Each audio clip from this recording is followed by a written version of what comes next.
The SG Child Show is back for its 13th season. Join Sarah Bradford and the SG Child Show team as they explore the world of autism and share stories of hope and inspiration. This season, we're excited to bring you more autism summits featuring experts and advocates from around the world. Go to sjchilds.org to donate and to get more information.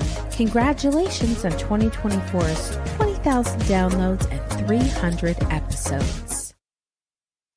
Hi, we are back at the SG Child Show today, and I'm so excited to have my friend who is in the future. I love Australians.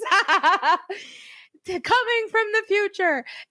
My new friend that I'm making, Catherine. And is it Crestani?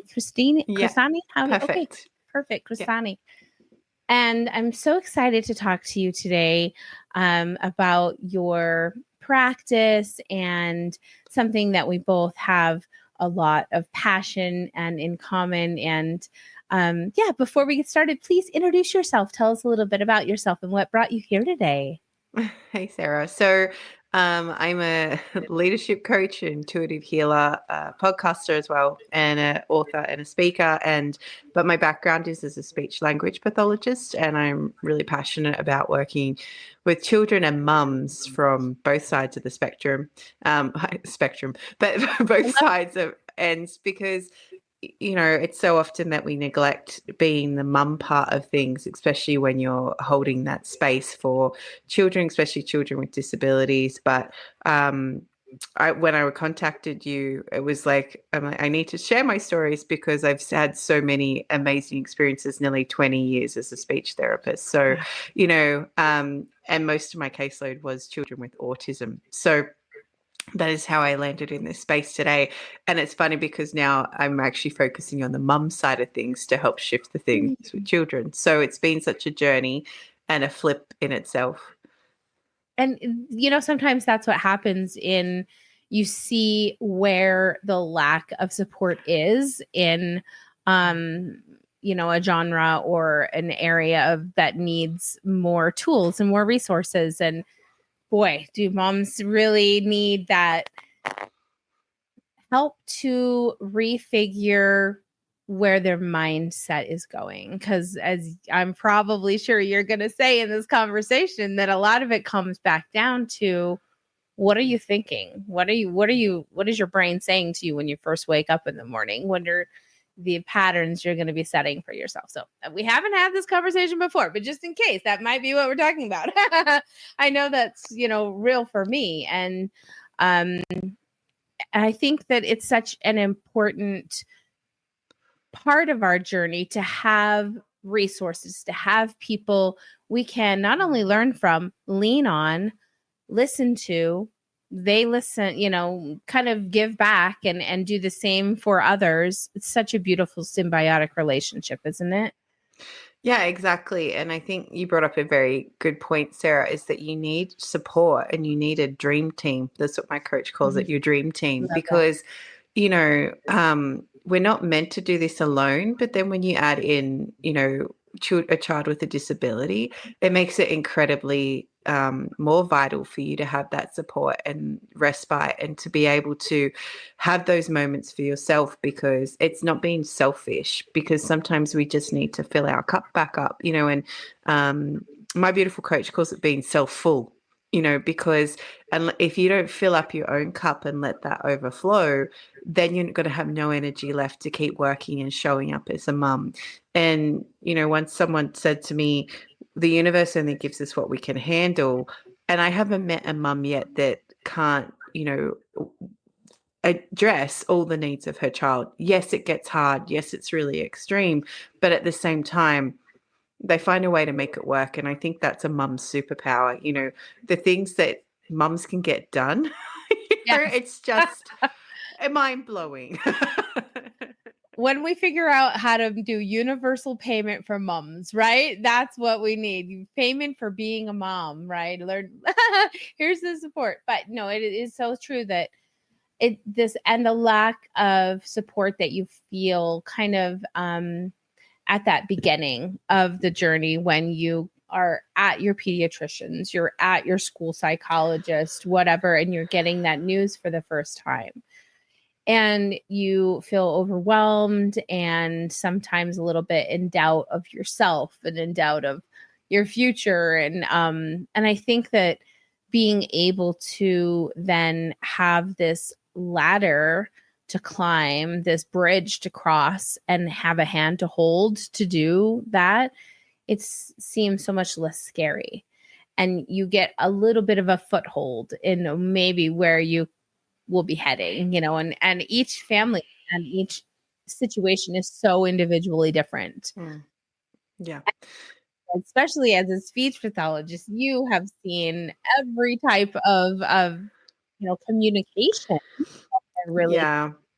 And very early on in my career, so as a new graduate, my first job, I had 18 children with autism on my caseload. And I had 2 hours at university on autism. And I had no support. And I was like, I need to go upskill. And so I didn't shy away from it. I went, there's obviously a reason why this is kind of happening. So I went and invested in my own training and that sort of thing. And don't get me wrong, some of the training I did, I was like, this is bogus because, I like to have a holistic point of view for all my clients. I think that's why they liked me, because I'd be like the one going, have you seen a chiropractor? Have you considered this? Have you done this? Have you looked into diet? Have you, because that was my extent of my knowledge base. But at the same time, I remember sitting in this workshop and they were talking about, I actually brought up the question. I was like, do you feel diet impacts? Oh, no, there's no evidence for that and blah, blah, blah, blah, blah. And I'm just sitting there going, but I have children who, and this isn't I'm emphasizing it's not a one-stop shop, right? Because we're all unique. Children are all unique.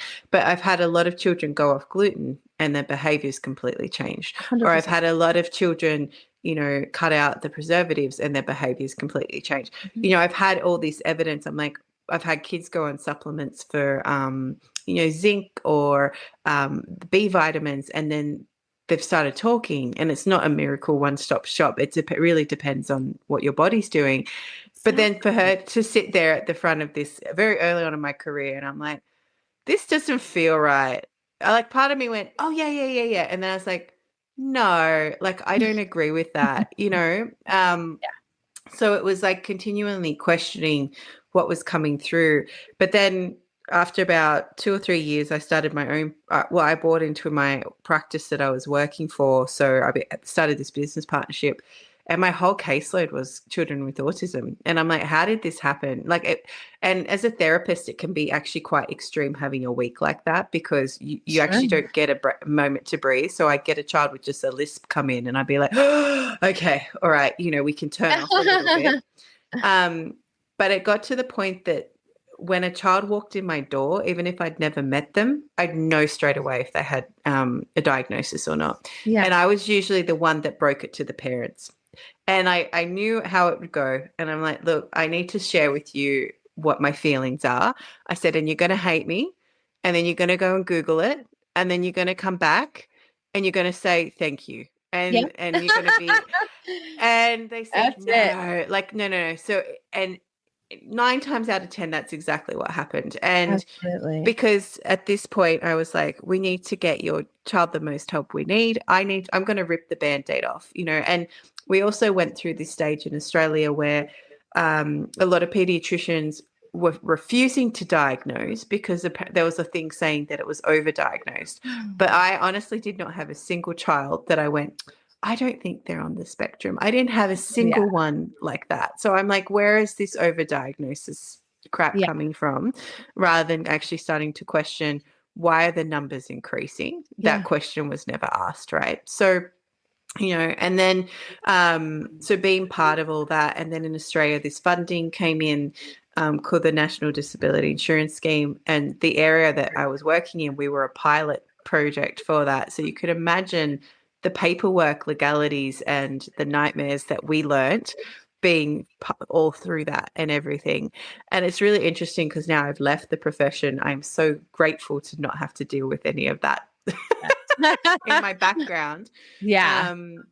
But it was just that shifting and how different children can be. And I would always get really frustrated, and I still do, when people go, oh, they're just like this child. I'm like, no, they're not. And I feel that that's such an important piece of the puzzle, that every little soul that comes and sees you is unique. They all have their own. It doesn't matter if they're similar to another child, they'll have something that's different. They might remind you of someone else, but at the same time, you have to go in with a unique scope lens of like, okay, who am I seeing right in front of me? And I had this I called her my gift from the universe client. So at this time, I'd like sold my company, and I was working in the company. I was still working for the company, and it wasn't doing as well.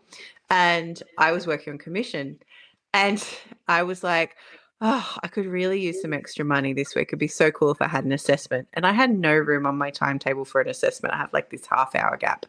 And anyway, this parent shows up in the waiting room, and I was like, oh, can I help you? And they're like, oh, yeah, we're booked in for an assessment. I'm like, let me just go double check I haven't missed something. And I hadn't, but they apparently had been offered this spot but never got back to the reception.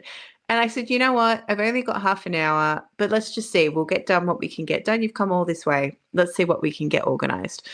Anyway, so they came in, and she was like nonverbal, but we had, because by this point I kind of tapped into my spiritual gifts, we had the most amazing nonverbal conversation I think I've ever had in my life. I love and that.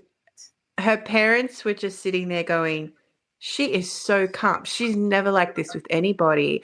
And I feel like that's such a thing that a lot of people miss, is that there's a little soul in there that just wants to be heard, right? And she'd come in and she'd just lay on my lap, and the parents are just like, who is this child? We don't even know. I said, well, it's just I see her. Connection. Like, I see her energy. Yeah. And then the amount of little humans I've had, especially with autism, that have seen things.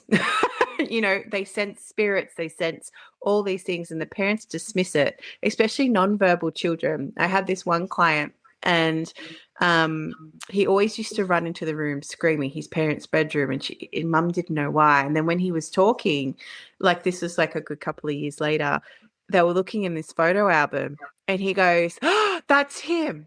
And she goes, what are you talking about? She goes, that's the man that used to come in and scare me in my bedroom.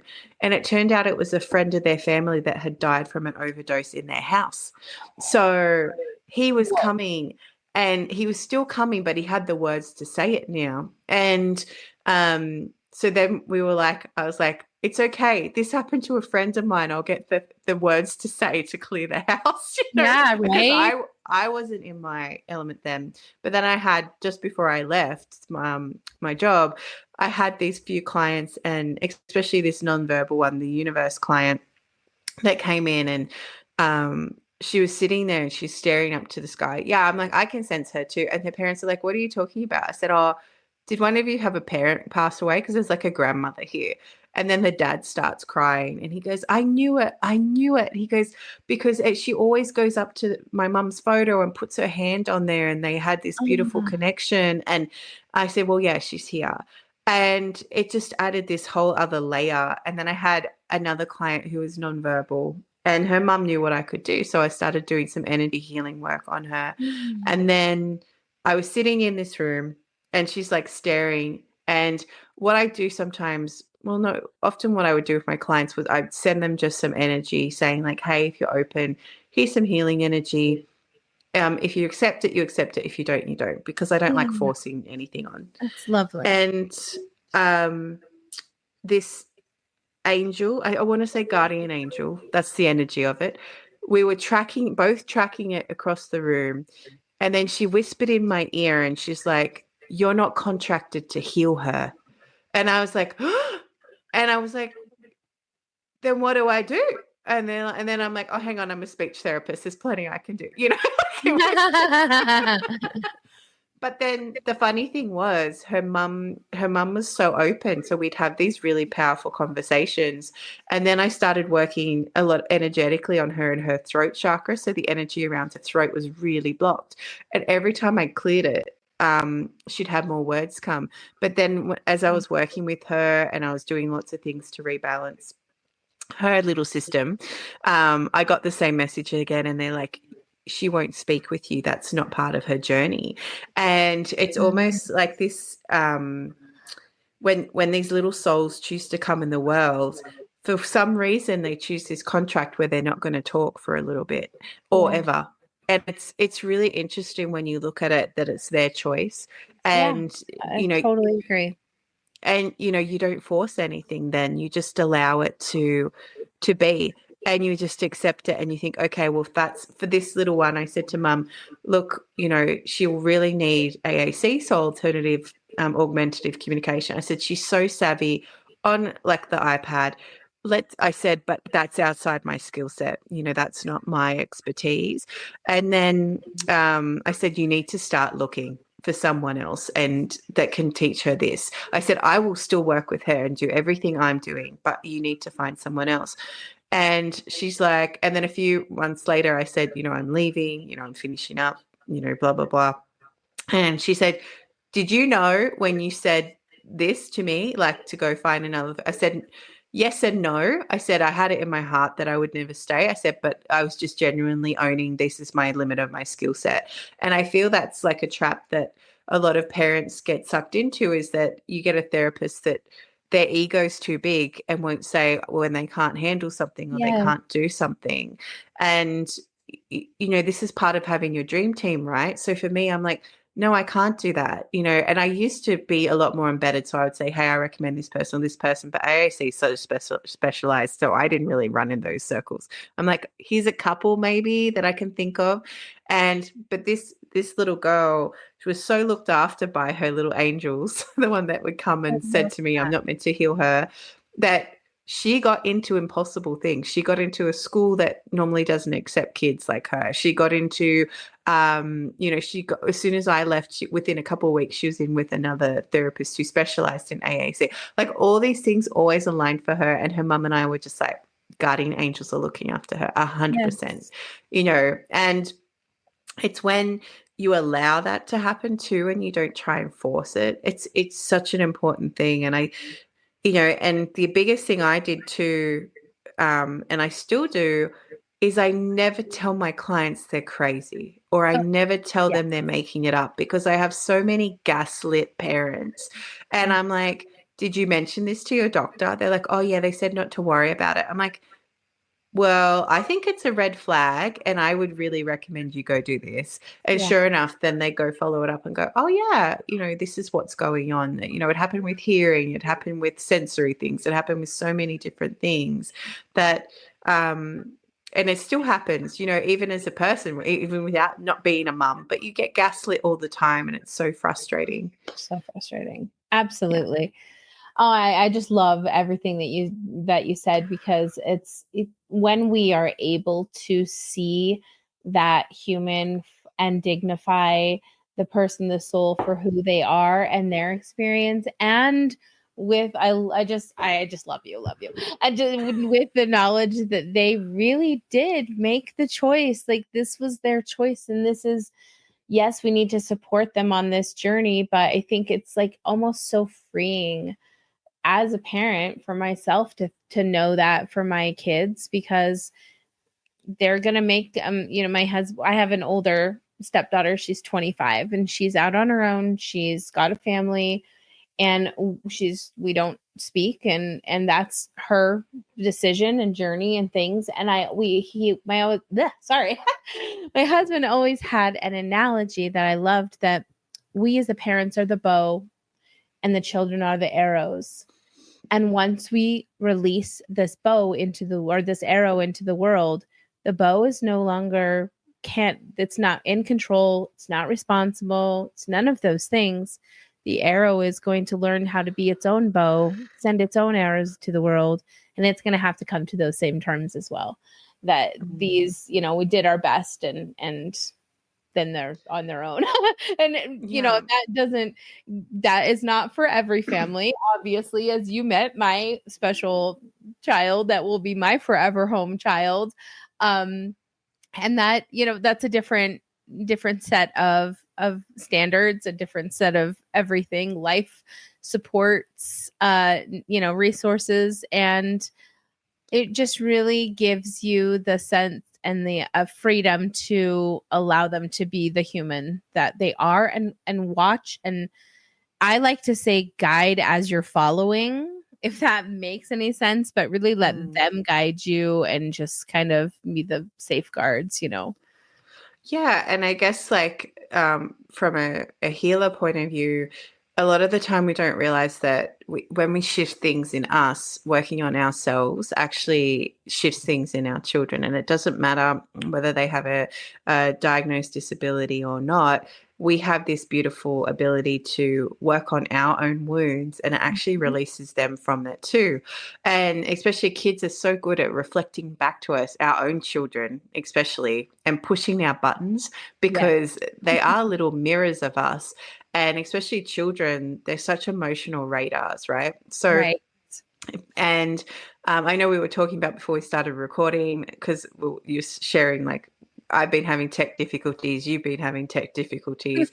And then I was saying, yeah, you know, like often I'd noticed when the kids were getting crazier, and I'm like, oh, there's a full moon coming. And the parents are like, what?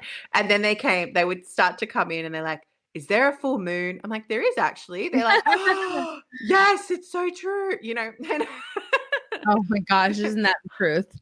yeah. Well, actually, like if you think about it from a science point of view, the full moon is at its most powerful gravity pull, right? And when the full moon happens, it pulls parasites out of us. So then the parasites go a bit crazy, which makes us crazy. Yeah. So this is like kind of when you start to look into it, why it means what it means. And even, you know, we're going into this period of Mercury retrograde while we're recording this, but we're in the shadow, and Mercury retrograde impacts technology massively, communication. So like you send emails and they don't get there. That's been my week. Travel. So you'll have like disrupted travel plans, things will get cancelled, there's accidents, whatever it might be. Like it all happens during this period. But the whole idea is the energy is about going back within and starting to look what's going on and finishing things up, right? This is the energy of it. It's not about running away from it. But our kids feel that too, right? So you know, people will like go, oh, you know, and I'm not an astrologist. I'm just aware what goes on, right? So, I love it. but you know, people will go, oh, you know, astrology's all woo, blah blah blah. I was like, no. When you actually look into it and look how those energies are playing out in your life, you get those moments where you're like, oh, like the full moon. You know, my husband used to work in security, and he's like, every full moon, he goes, we would just put extra staff on, you know, like because. And even you talk to people working emergency wards and everything like that, or the police, like it always be more full on during the full moon. But that's full circle. But when you come back to healing yourself and being aware of that and those impacts of what's going on with your child, there's a thing that it says that when you heal something in you, it heals 7 generations after and 7 generations before. So, and there's other people that say it's even more than that, because it's almost like you're stopping it. So if you notice that you're in this pattern that you inherited from your parent, and then you're doing the same thing with your child, if you can shift that in you and go, well, no, I'm not doing that anymore, full stop, done, then they don't inherit that, and then their behavior shifts and changes. It's amazing. I completely agree with that. My husband and I have both done all of the work that is necessary for doing both of all of that. So I couldn't agree more. And it's so wonderful. And when you really even start to see the physical changes from the internal work you're doing, wow, like measuring success, it's beautiful. Absolutely beautiful. And, you know, I have to tell you this little story about the moon, because when I really started, and I love astrology and I've always been interested in things, and I'm a massage therapist. So that goes back to that, also the metaphysical, you know, understanding. And, but when DJ was little and we would have therapy or whatever, there was often these weeks where he wouldn't be awake, and it would just, we were melatonin and all of the things you could do to try to get him to sleep on time. Nothing would work. And I finally said, I just have to watch what's going on here. And I stood back and I watched for months, and I tracked it and I wrote it down, and I realized he sleeps just like the moon. He sleeps 2 weeks in the day and 2 weeks in the night. And the time changes by 1 or 2 hours a day, and it can fluctuate. It can go back and forth once in a while, but right now he is awake. He'll go to sleep at about 2 in the afternoon, wake up at about 1 or 2 in the morning, or maybe midnight. And then tomorrow it will be the later and later and later and later. So planning things, whoa, impossible. You can't plan much around here, but I've let him sleep on this, circadian rhythmic biological clock that he has for 8 years at least now. He is healthy. He's happy. He, obviously he was upset about a toy missing, but who's not upset when they lose things? Every human. But his actual daily, his energy, his everything about him is so peaceful and is so healthy and happy. And I couldn't ask for anything more.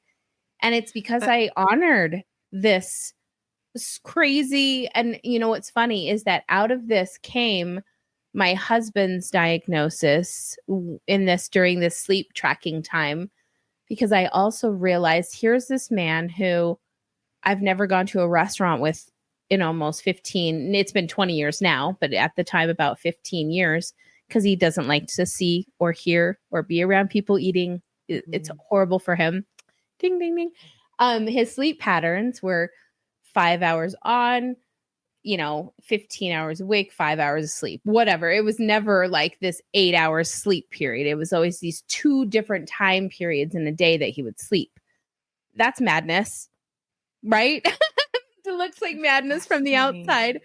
But when I started realizing it and thinking, and that's sometimes when he gets tired in the afternoon, I'll say, you need to just go sleep. We don't need to hang out. Everything's no FOMO here. Reset your body. This is your reset cycle, and you need to do it. And that's what happens and now we're so well practiced into listening to ourselves and following our own body's needs that it's so natural, and it looks like a crazy house probably to other people looking in, but who cares? but I think, Sarah, you bring up such a good point. It's you have to honor what's right for you and your family. And, this is something I really champion is don't live in the boxes society expects you to live in, because even for me, we needed money and we had 2 cars, and my husband's like, we can live on 1 car. I was like, oh yeah, we can live on 1 car. So we sold a car, and and now we're selling our house to move up closer to a beach, and people are like, oh, but you built that house and it's so beautiful. It's like, yeah, but it's not serving us. It's not giving us what we want, so yeah, we did do all that, but at the same time, we're ready to move on. This is this part of our journey's done. We did the dream and we're moving on now, and it always comes back to what is right for you and what is right for your body and what is right for your family and what is right for you, and learning to trust your intuition and your mummy gut instincts with that. So often I'd have parents come in umming and ahhing which school to go to. I'm like, well, go visit them. They're like, what do you mean? I said, go visit them and feel into it and notice what's in the classroom. And they're like, what do you mean? I said, go look at the classroom. If you can see beautiful artwork and you feel like the kids are really engaged, maybe that's the place for your child. If you go into the classroom that's void of any life, maybe that's not the place for your child. And but I said, but then your child might be a child that doesn't want all the stimulation and wants the empty classroom. I said, so go in there and feel. And now kids in Australia have less choice, but back then you could put your 3 choices for what support class you wanted your child to go into. And half the time the parents would come back and go, oh my goodness, I'm so glad I went to visit that place, because I would never send my child there. I was like, I know that. I said, I know that because I've worked in there, but I didn't want to tell you. I wanted you to come up with your own Yeah. decisions, So, and it was funny because I was working in schools a lot too, and I would see both sides of things, and I could I was very privy to a lot of things that people didn't understand. So I'm like, nope, go in, trust your gut, and so often, especially schools that were good schools, they'd have a change in the leadership, like the headmaster or the principal would change. And then it was no longer a good school because I'm like, well, you can't Yes. control that, so just being really conscious of that and honoring that and, feeling that too, like, okay, this school served my child for this long, but it's no longer working. What are my options? And always remembering you have a choice, I think too, is really important because a lot of parents think, oh, well, it's just too hard. It's like, yeah, but will it be worth it in the long term to get through that? And I couldn't agree more. Like, I will tell you a situation where my gut, there was only 2 autism schools basically here in Salt Lake City at the time. And one was in an industrial area downtown, and the other one is in a city about an hour and 15 minutes away. So obviously we're going to unfortunately choose the closer one, which is also in like a not so great area. My gut told me from the get-go, no, this is not good. But everyone was like, yes, this is an autism. So this is exactly for DJ. Oh, how exciting. And you have to give it a try. You have to, my husband, my mom, like the teachers, everybody. I knew from that moment I read that email and that gut feeling I knew, and I carried it that whole time through the whole summer and all the testing, all to find out, because DJ at the time, he was speaking multiple languages. He was speaking Italian, and he was in 3rd grade, speaking Italian, doing long division on the whiteboard in crazy fashion. And this woman was like, okay, we're going to get him in this 10th grade classroom that's where his academics were at the time, was at a 10th grade level, because this is a totally different beast we're dealing with here, with a highly educated academic kid with a low behavioral, reciprocative, social behavior system. And so we had it all. It was going to be beautiful. It was going to figure it all out. Show up the first day of school. They had just built a high school as well. So they sent all of the staff at the school that we're ready to go to this high school. Not one person knows us. They don't know our name. They don't know his academic schools. They literally put him in a 3rd grade classroom, 3rd grade academic, 3rd grade everything. He was beside himself because, of course, nothing is the way he was going. He left the school so many times in the first 2 days. And finally, it was like the 3rd day that I was there, literally the universe disconnected my battery from my truck so that I could sit there and watch how many children would leave this school without adults knowing. Time, like child after child running away from this school, all autistic children, by the way. This is the only autistic school in the industrial neighborhood of our city. And I just was like, I can't believe this is happening. We can't do this. Went straight back and told my husband, like, we can't lose him. Like, this isn't work. And so at that point, everybody was like, oh my gosh, how could you have known? And I was just like, So I did. Long My story mummy short, intuition told me. Yeah. I didn't listen. That is the point. Like, everyone else that is listening, please don't go down the road I had to go down. So we spent our whole summer at this place. We wasted so much time that we could have been doing other things for nothing that came out of it, really. Just now, I guess, information for everybody else. Yeah. And I guess too, Sarah, it's just like, this is the thing, like, intuition is to be acted upon, not to be put in the drawer. And it's all about really trusting that. And if you feel something's not right with your child and everyone's telling you no, keep looking till someone listens to you and says yes. Yes. And even I've got a friend at the moment, and she's going through this nasty law case, but at the same time, she has this genuine genuine fear, and she had to pay this money for a very expensive solicitor to look over her case.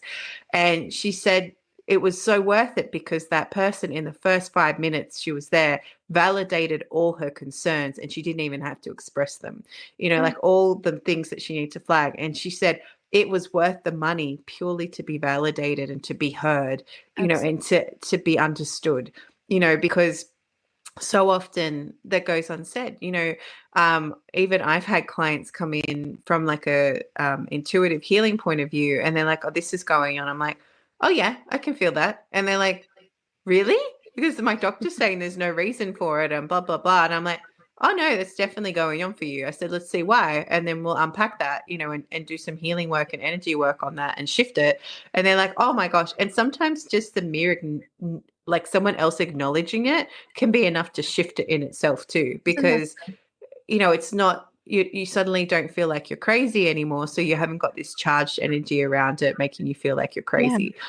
Yeah. And you know what? It's interesting. My brain just told me that those people literally couldn't give you the reflection back because they didn't have the ability to do so. So you weren't gonna get it from them anyways. That's so incredible. And it's now that I said that, maybe will be easier for me when I come into those people to not worry about pushing forward and just bye. Yeah. You're not for me. Quickly you. and easily. Yes, exactly. And, and point. It's even outgrowing people too. Yeah. So even therapists that you think or felt were like the right fit, sometimes you change, they change, you all change. And it's about being really willing to be open to changing from that and going, okay, these people don't serve me anymore. I'm going to shift and be okay with that, and if they're the right professional or the right support for you, they let you grow, they let you go.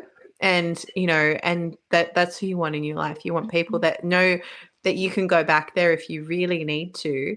But in the end, if your gut's saying we've outgrown this place or we're not meant to be doing this anymore, and your heart's saying no, no, no, you need to listen, because the more you listen to that, the more you're going to be in tune with that. And then it'll allow you to be more in tune with your life too. 100%. That is so true. Now, are you doing practice just there in Australia, or are you doing it globally, online where everyone can reach you? No, I work online mostly. So I have a handful of clients that will come in, but most of what I do is energetically online. And because the universe has these beautiful things where you can still connect with people energetically, because it's all energy. So I work with people all over the world, and it's really amazing. Actually, my first clients were in America, which was the whole funny irony of everything. I love that. Yeah. So, and I'm very familiar I'm not good at it, but I know about juggling time zones, and I'm very grateful there's websites I can go to convert times now. Yeah. Exactly. That's so nice. I put it up on the screen for those of you who can't see, though. willowhealing.org. willowhealing.org. That's where you can go and check out the website and see what types of services or resources that might be able to fit you, or if there's someone in your family or close to you that you think would resonate with that information. Please pass that on. That is the most important part of this journey, is sharing the information, which is why we're here essentially, right? Is because we want to share this with all of the right people and all of the right families. It's been so great to get to know you. I hope we can stay in touch. I just love your energy, and I think that it was just such a special episode today, and I really appreciate you coming. Thank you, Sarah, and thank you for having me. And I just want to put the caveat too that if you're like, oh, what can I have for healing? I work with kids too, and sometimes kids are the most amazing things, and and especially because of my background, the children don't have to stay in the picture. They can come in and then they can go be themselves, because I find sometimes as a parent we think, oh, how could we possibly do that? But once we tapped in and we kind of get that soul permission, they can go do whatever they want. And I've had clients do that. They'll appear on the screen for a second and then they'll go, and I'm like, okay, perfect, we're done, Yeah. And Yeah, and if people want to get to know me more, you can find me on Instagram as well with Willow Healing and then SH at the end. And you'll just see my beautiful face every day. I love that. I'll be sure to make sure to follow for sure and put all the links in the description of the episode, which will be coming out in the next 3 weeks, possibly pretty soon. So yeah, if you are in Australia, keep warm. And if you're here in the US, stay cool because it is ridiculous right now. And yeah, oh, it was just so nice to catch up with you. And I hope that we can, stay in touch, and I'd love to see how we can work together in the future for some of the events that I hold and stuff, because I love including my global advocate friends in those events as much as possible. I would love that, Sarah. And thank you so much for having me. Yes, thanks for being here. We'll definitely be in touch.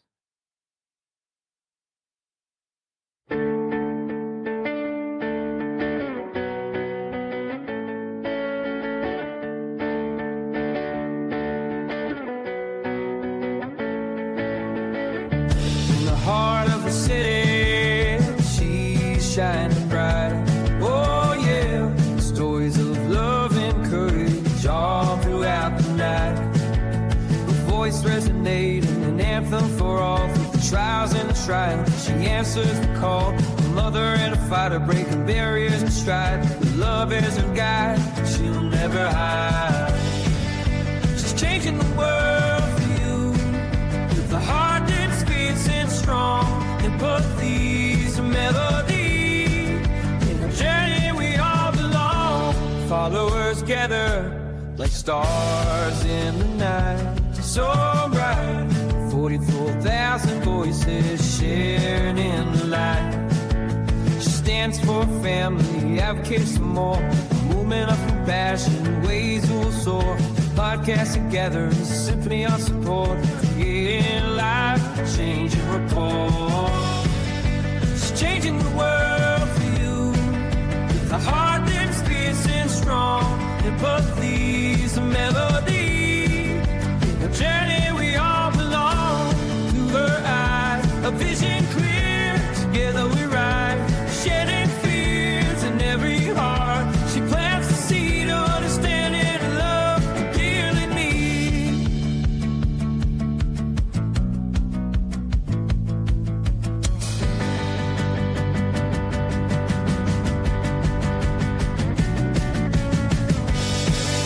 She's changing the world for you with a heart that's fierce and strong, and put these in melody